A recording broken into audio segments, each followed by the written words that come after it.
Good morning nine class. आपके जो unit test के लिए काव्य भाग थे वो पूरे हो गए हैं। आज मैं आपको दो बैलों की कथा आपका गद्य पाठ पढ़ाने जा रही हूँ क्षितिज से, जो आपका गद्य के रूप में प्रथम पाठ है और एक कहानी है जिसे प्रेमचंद द्वारा लिखा गया है। बच्चों, प्रेमचंद को उपन्यास सम्राट कहा जाता है। उन्होंने उपन्यास, कहानी लिखी हैं। हमारी लाइब्रेरी में भी मानसरोवर के बहुत सारे भाग, भाग 1, भाग 2, भाग 3 आप कभी पढ़ना चाहेंगे तो वो उपलब्ध हैं। प्रेमचंद के कई उपन्यासों पर पिक्चर और सीरियल्स बन चुके हैं जो दूरदर्शन में और टीवी के अन्य चैनलों में आ चुके हैं।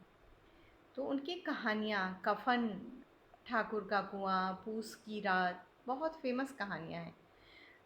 मंत्र जो पहले हमारे सिलेबस में हम लोग जब पढ़ते थे तो सिलेबस में हुआ करती थी। तो बच्चों, उन्होंने नाटक भी लिखे हैं, तो कभी आपको मौका मिले तो उनकी कहानियाँ पढ़िएगा। आज हम अपने विषय पर आते हैं जिसमें प्रेमचंद की लिखी हुई कहानी दो बैलों की कथा पढ़ने जा रहे हैं। सबसे पहले मैं बता दूं बच्चों, जिस समय ये कहानी लिखी गई है भारत में कृषि का अत्यधिक महत्व था, आज भी है गाँव में, लेकिन हम जहाँ पर पढ़ रहे हैं हम शहरों में रहते हैं, हम कृषि की बातों से अनभिज्ञ हैं या जानवरों के बारे में हमें बहुत सी बातें पता नहीं हैं। तो आप शायद जानते होंगे, फिर भी मैं आपको बताऊं कि अगर हम तोता पालते हैं, डॉग पालते हैं, तो उस तरह से हमारे जीवन में उनका अत्यधिक महत्व हो जाता है। वो हमारे हर घर के भावात्मक संबंधों में शामिल हो जाते हैं। तो उस तरह से दो बैलों की कथा पढ़ने से पहले आपको पता होना चाहिए कि इसका नायक जो है झूरी काछी एक किसान है जिसके पास दो बैल हैं जो पछाई जाति के बैल हैं, जिनकी नस्ल का नाम पछाई है, और वो अपने स्वामी के प्रति अत्यधिक भक्त हैं। और उनका स्वामी भी झूरी काछी जो किसान है वो उन्हें बहुत प्यार करता है। बच्चों, चूंकि किसान की खेती बैलों पर आधारित रहती थी, वो बैलों से बहुत काम लेता था, तो वह उससे बहुत अच्छे संबंध भी रखता था। आज भी यदि हम गांव में चले जाएं तो किसान या गांव के लोग अपने जानवरों से अत्यधिक प्यार करते हैं। तो इस कहानी में मैं आपको पहले बता दूं कि दो बैल हैं जिन पर यह कहानी आधारित है, लेकिन इस कहानी के द्वारा, क्योंकि जिस समय लेखक ने ये कहानी लिखी है उस समय हम गुलाम थे, अंग्रेज हम पर शासन करते थे। तो प्रकारांतर से इस कहानी के माध्यम से उस समय प्रेमचंद ने समाज में ये प्रसारित करने का प्रयत्न किया कि आज़ादी का अत्यधिक महत्व है और आज़ादी यूं ही नहीं मिलती, उसके लिए हमें लगातार संघर्ष करना पड़ता है, कठिनाइयों को सहना पड़ता है। तो इस तरह से दो बैलों के माध्यम से उन्होंने ये संदेश भी प्रसारित किया, क्योंकि उस समय अंग्रेज़ों की गुलामी के समय में हम कोई भी संदेश सीधे नहीं प्रसारित कर सकते थे। यदि सीधे प्रसारित करते तो कारागार में डाल दिया जाता। तो लेखक और कवियों ने जनता के मनोबल को बढ़ाने का कार्य किया, उनको अपनी कहानियों से, अपनी कविताओं से उनके अंदर जोश पैदा करने का काम किया। तो इस कहानी के माध्यम से भी यही काम किया गया है। तो मैं कहानी को पढ़ रही हूँ, आप समझिएगा। अगर इस तरह से वीडियो में कुछ समझ में नहीं आएगा, आप अंडरलाइन कर लीजिएगा, हम लाइव क्लास में भी इस पर डिस्कशन कर सकते हैं। तो बच्चों, आपको पता है इससे एक तो पैराग्राफ आता है जिस पर आधारित प्रश्न आते हैं, वो थोड़ा सरल होते हैं क्योंकि पैराग्राफ में ही वो क्वेश्चंस दिए रहते हैं। इसके अतिरिक्त पाठ का नाम, लेखक का नाम याद करना आवश्यक होता है। तो उसके अतिरिक्त इस पर आधारित प्रश्न भी आते हैं जो आप हल करेंगे, और ऐसे प्रश्न भी आ सकते हैं जिन्हें आपने हल नहीं किया हो। तो मैं पढ़ रही हूँ कहानी को, उसे समझिएगा, और मैं जहाँ पर मुझे लगेगा कि मुझे कुछ बताना है तो मैं बताती भी रहूँगी।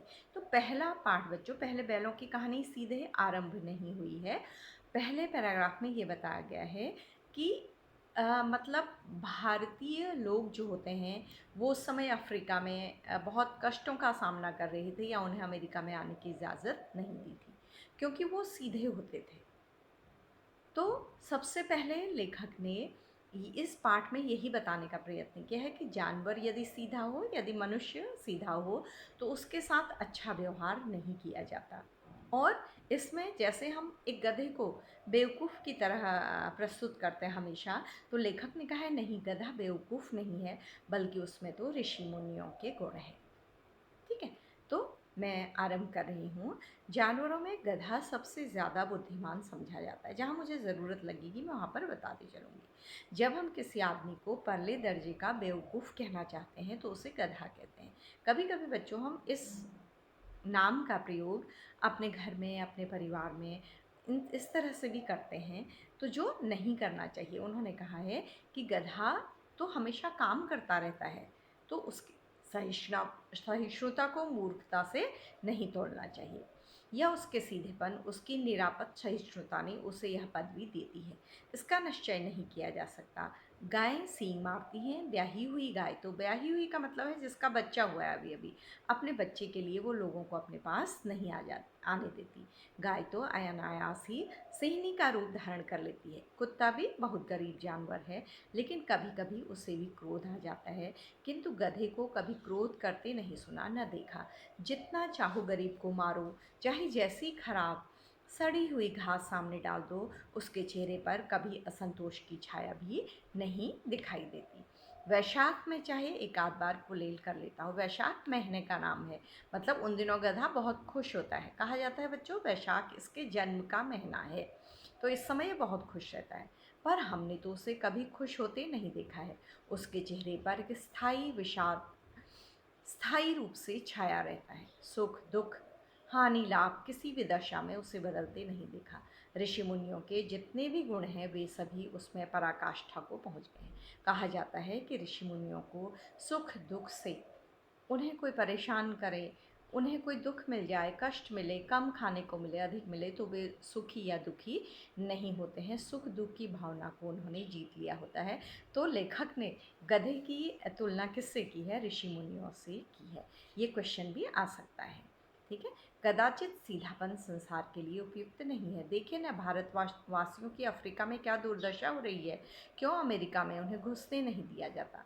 बेचारे शराब नहीं पीते, 4 पैसे कुछ समय के लिए बचा कर रखते हैं, जी तोड़कर काम करते हैं, किसी से लड़ाई झगड़ा नहीं करते, 4 बातें सुनकर गम खा जाते। भारतीयों की विशेषता बताई गई है। ये क्वेश्चन भी आ सकता है कि प्रेमचंद ने कथा के आरंभ में भारतीयों के क्या गुण बताए हैं। ठीक है, फिर बदनाम है। कहा जाता है कि वे जीवन के आदर्श को नीचा करते हैं। अगर वे भी ईंट का जवाब पत्थर से देना सीख जाते तो शायद सभ्य कहलाते। मतलब लेखक ने कहा है कि जो लोग ईंट का जवाब पत्थर से देते हैं, यानी कि सामने वाले को उसी की भाषा में जवाब देते हैं, उनको लोग उनकी इज्जत करते हैं। लेकिन जो सिंपल लोग होते हैं, सीधे लोग होते हैं, लोग उनकी इज्जत नहीं करते। जापान की मिसाल सामने है। एक ही विजय ने उसे संसार की सभ्य जातियों में गण्य बना दिया। तो जो लोग आगे आगे रहते हैं, जो किसी से नहीं डरते, दूसरे शत्रु का जवाब देना जाते हैं, संसार उनकी क्या करता है? इज्जत करता है। ये लेखक ने क्यों कहा है?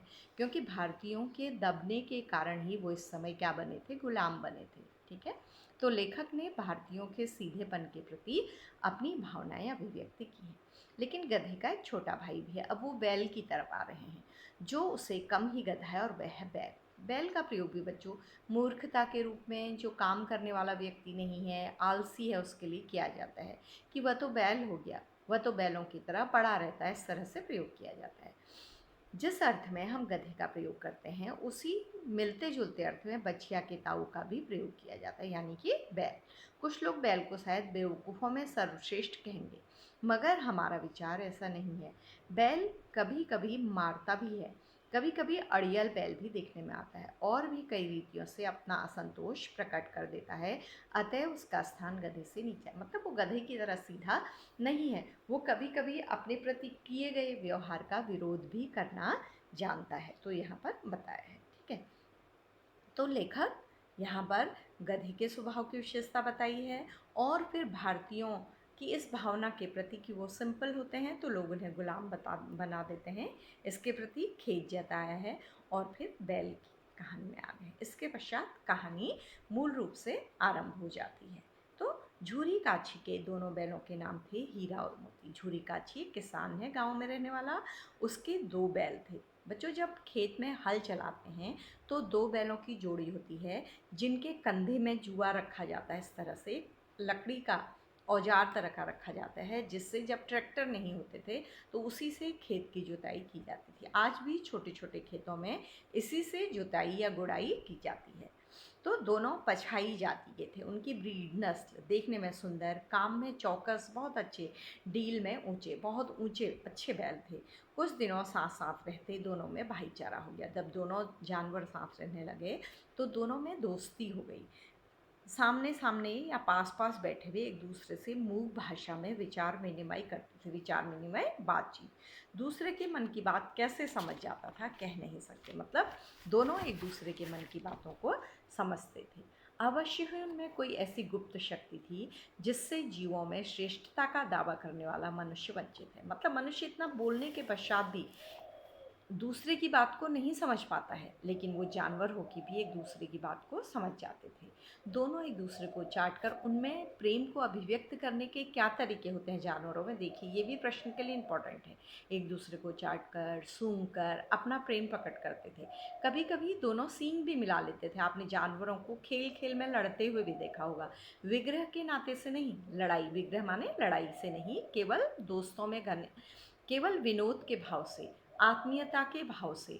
जैसे दोस्तों में घनिष्ठता होते ही धौल धप्पा होने लगता है। जैसे दो मित्र करते हैं, जब आप लोग मिलते हैं तो एक दूसरे को घूसा मारते हैं या पीठ में मारते हैं या जोर से मारते हैं, जोर से हाथ दबा देते हैं, हाथ मिला लेते हैं ताकत से। तो ऐसा ही वो दोनों बैल भी करते थे।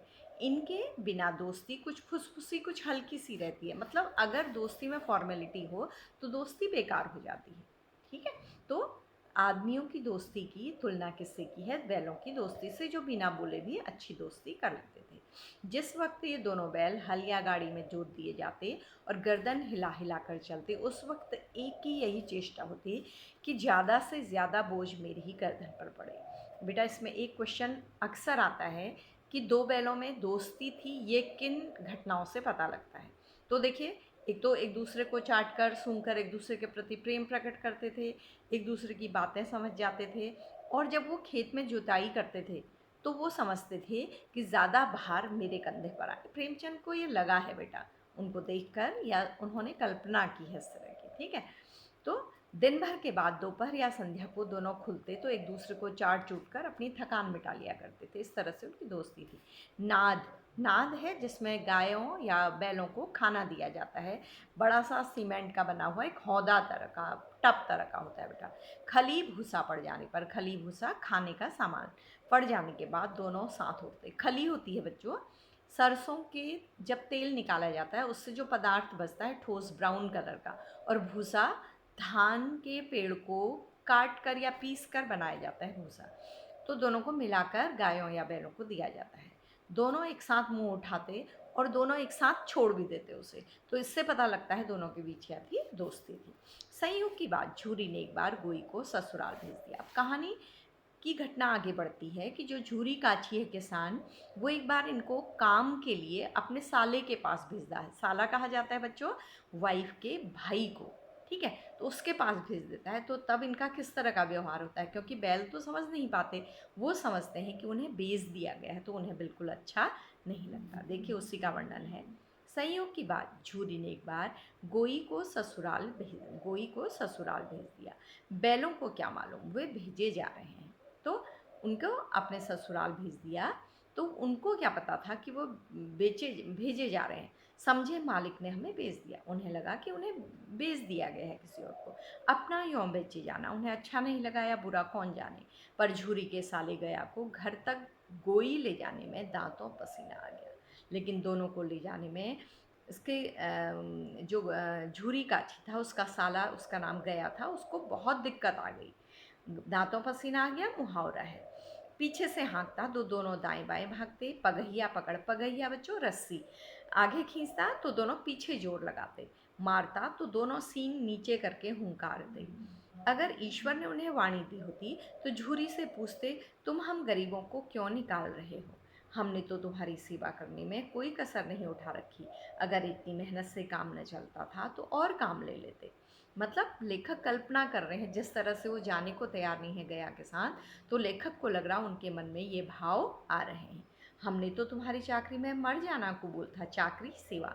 हमने कभी दाने चारे की शिकायत नहीं की। तुमने जो कुछ खिलाया वह सिर झुकाकर खा लिया, फिर तुमने हमें इस जालिम के हाथों क्यों बेच दिया। बच्चों, यहाँ पर भी एक प्रश्न बनता है कि बैल गया के घर जाते हुए क्या क्या सोच रहे थे और क्यों सोच रहे थे। इसलिए सोच रहे थे कि उन्हें पता नहीं था कि वो कुछ दिन के लिए भेजे जा रहे हैं, बल्कि उन्हें लग रहा था कि उनके मालिक ने उन्हें क्या कर दिया है, बेच दिया है। ठीक है। संध्या का समय, और ऐसा क्यों लग रहा था लेखक को, क्योंकि वो गया के साथ जाने में नखरे कर रहे थे, अपनी रस्सी को खींच रहे थे। संध्या समय दोनों बैल अपने नए स्थान पर पहुंचे और धीरे धीरे वो लोग गया के घर पहुंच गए। दिन भर के भूखे थे, लेकिन जब नाद में लगाए गए तो एक ने भी उसमें मुंह नहीं डाला। उन्होंने खाना भी नहीं चाहा। दिल भारी हो रहा था। जिसे उन्होंने अपना घर समझ रखा था वह आज उनसे छूट गया था।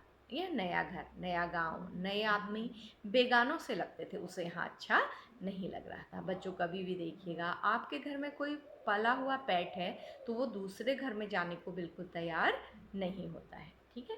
झूरी प्रातःकाल सोकर उठा तो देखा, अब हुआ क्या कि रात में ये रस्सी तुड़ाकर भाग आए और कहाँ पहुँच गए, अपने पुराने घर में, अपने स्वामी के पास।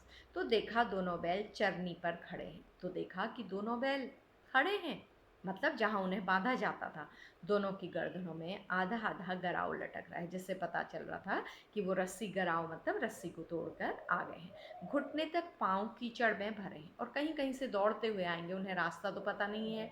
खेतों को पानी को लाख कर आए तो दोनों की घुटने तक कीचड़ भरा है। दोनों की आंखों में विद्रोहमय स्नेह झलक रहा है। विद्रोह की भावना भी है कि उन्हें बेचा क्यों गया है, और मालिक को देखते ही स्नेह, प्यार का भाव भी है। झूरी बैलों को देखकर स्नेह से गदगद हो गया, बहुत खुश हो गया। दौड़कर उन्हें गले लगा लिया। प्रेमालिंगन और चुंबन का दृश्य बड़ा ही मनोहर था। अपने बैलों को प्यार करता था, गले लगाता था, क्योंकि उनका भेजा जाना उसे भी पसंद नहीं था। लेकिन अपनी वाइफ के भाई के घर उनको काम के लिए भेजना उसकी क्या थी बच्चों, मजबूरी थी, क्योंकि रिश्तेदारी में हम मना नहीं कर सकते हैं। ठीक है।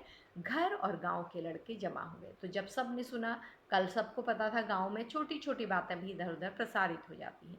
कल सबको पता था कि बैल चले गए हैं, और जब आज देख लिया कि दौड़ कर आ गए हैं रस्सी तुड़ाकर, तो तालियां बजा बजा कर उनका स्वागत करने लगे। गांव के इतिहास में यह घटना अभूतपूर्व न होने पर भी महत्वपूर्ण थी। यह घटना होती रहती थी कि जानवर बेच दिए जाते थे, वो फिर से अपने घर में आ जाते थे। बाल सभा ने, बच्चों ने निश्चय किया कि दोनों वीरों को जो रस्सी तुड़ाकर अकेले भाग आए हैं, अभिनंदन पत्र देना चाहिए, उनका स्वागत करना चाहिए, अच्छा सा उनको सर्टिफिकेट देना चाहिए वीरता का।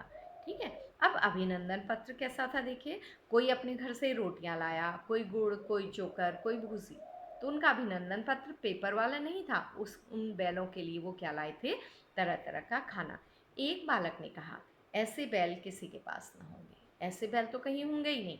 दूसरे ने कहा, इतनी दूर से दोनों अकेले आए हैं। बच्चों, गांव के बच्चों का मनोरंजन का जो विषय है वो भी क्या हो सकते हैं, जानवर हो सकते हैं, क्योंकि वो उनकी साथ रहते हैं, उनसे उनका मैत्री का भाव हो जाता है, स्नेह का भाव हो जाता है। तीसरा बोला, बैल नहीं है, वे उस जन्म के आदमी हैं। इसका प्रतिवाद करने का किसी को साहस नहीं हुआ, तो सबने मान लिया कि ये पहले जन्म में क्या होंगे, आदमी होंगे, तभी इतने समझदार हैं। झूरी की स्त्री ने बैलों को द्वार पर देखा तो जल उठी।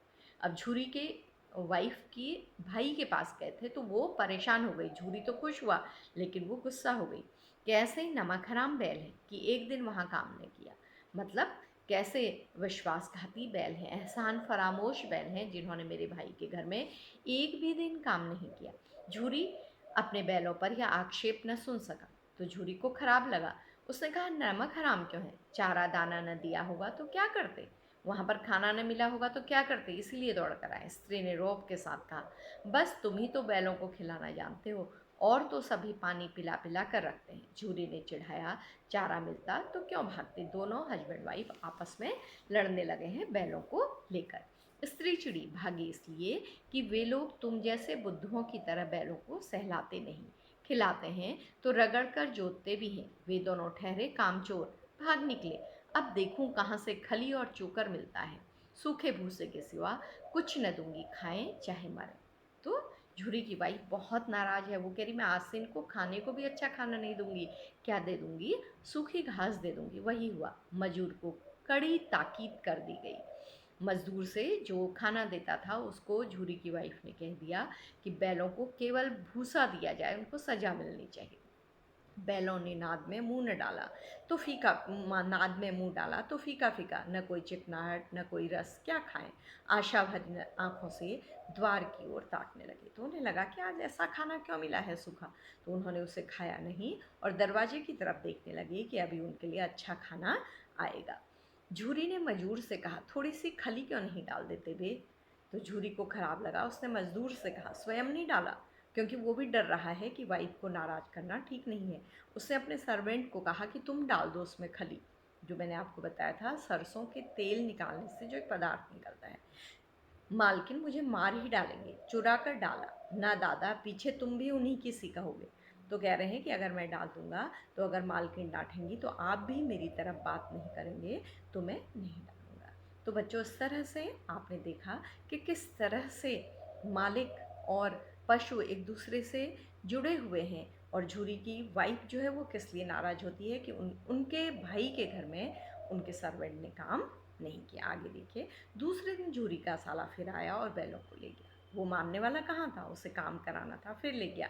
अब कि उसने दोनों को गाड़ी में जोत लिया। अब कि उसने रस्सी पकड़ कर नहीं ले गया, क्योंकि उसके वश का नहीं था। उसने गाड़ी में बांध दिया। 2-4 बार मोती ने गाड़ी को सड़क की खाई में गिराना चाहा। तो मोती जो था गुस्सेबाज था, हीरा थोड़ा शांत था। तो मोती ने क्या किया, एक आध बार कोशिश की कि वह खाई में इस गाड़ी को गिरा दे, पर हीरा ने संभाल लिया। पर हीरा समझदार था, उसने गिरने नहीं दिया।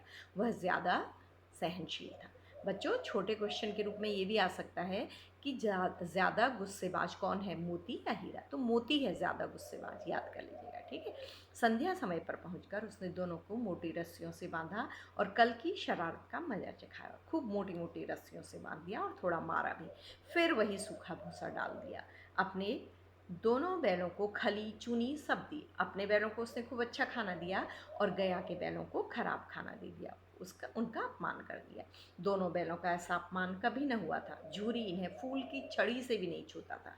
आज उन्होंने जो मार खाई थी, उन्होंने पहले अपने मालिक के घर में ऐसी मार कभी नहीं खाई थी। उसकी टिटकार पर दोनों उड़ने लगते थे। इसीलिए झूरी जब उन्हें हल जोतने के लिए चलाता, आवाज़ देता, तो दोनों उड़ने लगते थे, मतलब तेज तेज काम करने लगते थे। यहाँ मार पड़ी, आहत सम्मान की व्यथा थी ही, उस पर मिला सूखा भूसा।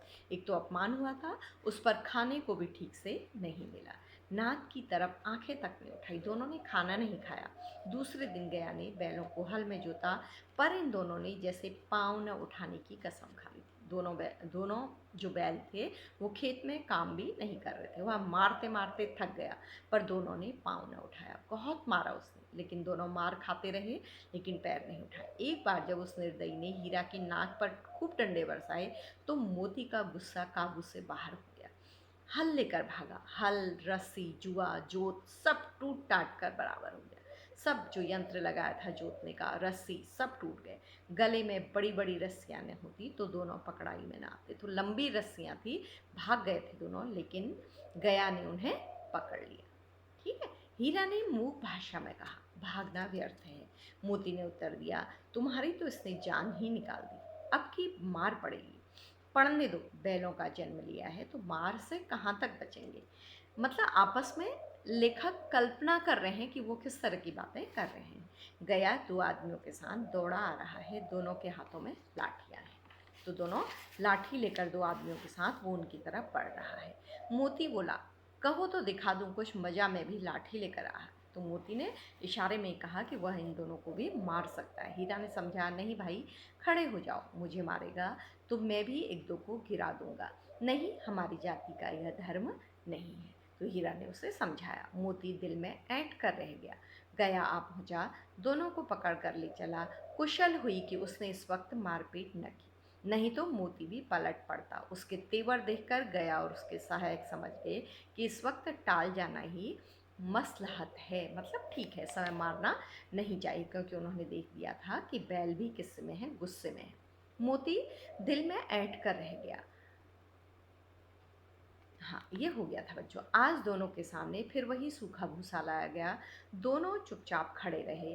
घर के लोग भोजन करने लगे। उस वक्त छोटी सी लड़की 2 रोटियां लिए निकली और दोनों के मुंह में देकर चली गई। छोटी लड़की आई और 2 छोटी-छोटी रोटियां उनके मुंह में डाल के गई। उस एक रोटी से इनकी भूख तो क्या शांत होती, पर दोनों के हृदय को मानो भोजन मिल गया। उन्हें लगा कि कोई प्यार करने वाला यहाँ भी है।